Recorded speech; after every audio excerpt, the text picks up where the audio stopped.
Hello everybody, it's your friend Ben. I just got back from a 3-month backpacking trip all around Europe, and I'm going to share with you everything I learned about where you should stay while traveling abroad.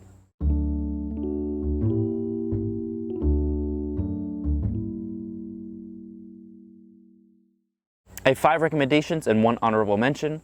We'll start with the long-term slow traveling style, and we'll work our way to the short-term fast traveling, changing locations every couple days style. Now, for anybody looking to stay in the same spot for 3 to 6 months, I'd recommend finding an apartment on Facebook Marketplace.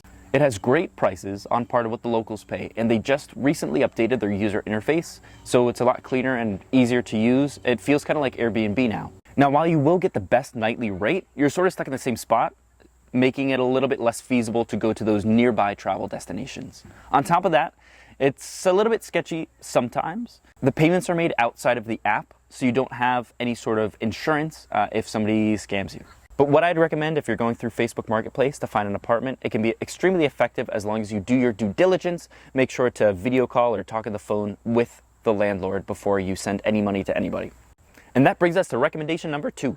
If you're looking to stay in the same location for 2 weeks, up to 2 months, I recommend Workaway. Workaway is a platform that connects travelers to hosts, so the 2 parties can trade labor in exchange for accommodation. Now, the website does cost $50 a year, which is well worth it if you're staying at least 1 Workaway location. Not only is the housing essentially free, but they usually also feed you, and it's a great way to meet new people. Workaway is the best option for those who want to live with and a similar lifestyle as the locals.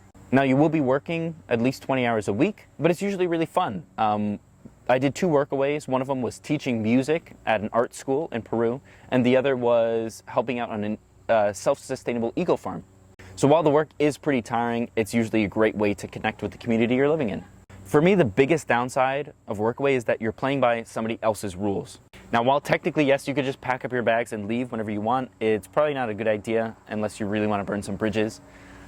Which brings me to my next recommendation. Now, if you're looking for somewhere to stay as little as a week and up to a month or 2, Airbnb is your best bet.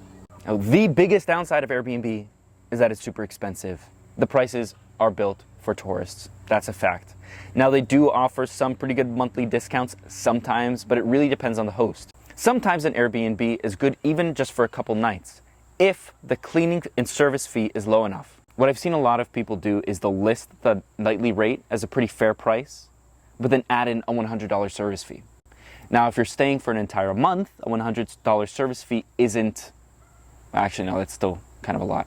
If you're staying for an entire month, a $30 service fee isn't that big of a deal because the nightly cost would be divided by the 30 days. But if you're staying for just 1 or 2 days, honestly, sometimes the service fee just absolutely eliminates the option, which is why I'll say it's probably a good option if you're staying for a week and maybe even up to 2 months. The other great part about Airbnb is that you're sort of protected from scammers. You can see reviews for the hosts left by people who have actually stayed there before. And, you know, worst case scenario, they scam you out of your money, Airbnb is at least supposed to reimburse you. So it's a little bit of peace of mind there. Now, let's say you're doing some super fast traveling like I was doing most of my time in France and Spain. Where do you stay if you just want a couple nights? I'm going to assume that if you stumbled across this video, you've probably watched other videos like it that have recommended hostels. And I'll tell you something, I'm not a fan of hostels. But it's so great for meeting people and other backpackers. Well, you know what? I don't want to meet other backpackers. Now, if you do, then sure, stay in a hostel. My thought process is, if I'm traveling, I want to see what life is like for the people actually living there. I want to make friends with the locals. I want to learn their languages. I want to learn their culture. I don't want to put myself in a bubble that excludes me from the locals of the place I'm staying in. The other thing is that anybody extroverted enough to stay in a hostel can probably just meet people on the street. And if you're not comfortable talking to strangers out and about, you're probably not comfortable sleeping in the same room as them. I consider myself a pretty extroverted person, and I even thought that hostels were a little bit overwhelming. But Ben, they're so cheap. Wrong. Okay, yeah, fine. Sometimes you can find them at a really good price. I'll give you that. But what I've noticed a lot of the times is that the hostels are even more expensive than just staying in an Airbnb, even if it's just for a night, even if the entire service fee counts towards just a 1-night stay. A lot of the times, Airbnbs are cheaper. Now I'm going to tell you a secret. It's a special word called albergue. What's an albergue? Well, thank you for asking.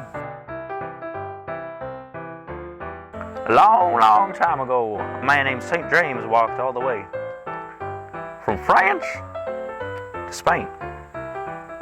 Ever since then, pilgrims have been walking the same trail, starting in France, Spain, or even Portugal, making their way to the burial ground of St. James.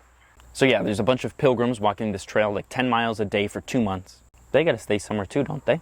So there's government-funded and even private-funded albergues, which is just like a cheaper hostel. Usually these are around 5 to 20 euros a night, which is a pretty good price. I stayed in one in a small city called Haka. It was 20 euros a night. Private bedroom. I had my own sink and I shared a bathroom with only maybe 10 people. Compared to a hostel in a bigger city, costs between 35 to 55 a night. You're sharing a room with 3 to 11 people, and you're sharing a bathroom with up to 200 people. All I'm saying is do your research. Look into the price of a hostel, look into the price of an Airbnb, and just do a quick search to see if there are any albergues nearby. Quick tip, if you see one of these seashell markings, it means you're on a popular Camino de Santiago path, and you can probably find a nearby albergue. Some of these places require that you have the actual certificate that says you're walking the Camino, and some of them are just open to whoever wants to stay. Also, the prices listed on Google are typically for the most expensive room. So I've come across times where Google says it's 150 bucks a night when it's actually 20. So yeah, if you're looking for a place to stay, you don't even have to do much preparation. Just call a couple albergues, call a couple hostels, take a look at Airbnb, and make a decision. This entire time I was traveling, the only thing I booked ahead of time was a hostel for my first night. Other than that, it's pretty easy to find a place to sleep. Now, if you're looking for somewhere to stay for just like a night or two, a really fun option can be couch surfing. Now, yes, there's an app called couch surfing. That's not really what I'm talking about. I've tried it a couple times and never had any luck. What I am talking about is just meeting people, making friends, and sleeping at their house. This is something to keep an eye out for, and if you can swing it, it's super fun. So that is my 5 recommendations, but I want to tell you one more tip. I am a big advocate of hammocks. They're lightweight. They're super comfortable. You can put them anywhere, well, anywhere you can find 2 trees, which is usually pretty easy, and you know that you're going to have somewhere to sleep for free, no matter what. That being said, that's not even why I think you should bring a hammock. You should take a hammock with you because it opens doors. I'm going to tell you a story. It was my 5th day in Europe, and I took a carpool from Paris west to Normandy. And there's a very, very sweet old lady named Colette who drove me. And we got along, we talked the whole ride. She's a sweetheart, and she invited me in to have some coffee. I did not know that she was going to live in the most beautiful beach house I've ever seen in my entire life. And she asked me where I was staying.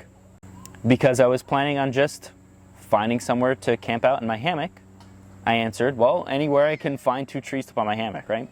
She said, no need to do that. I have a spare bedroom.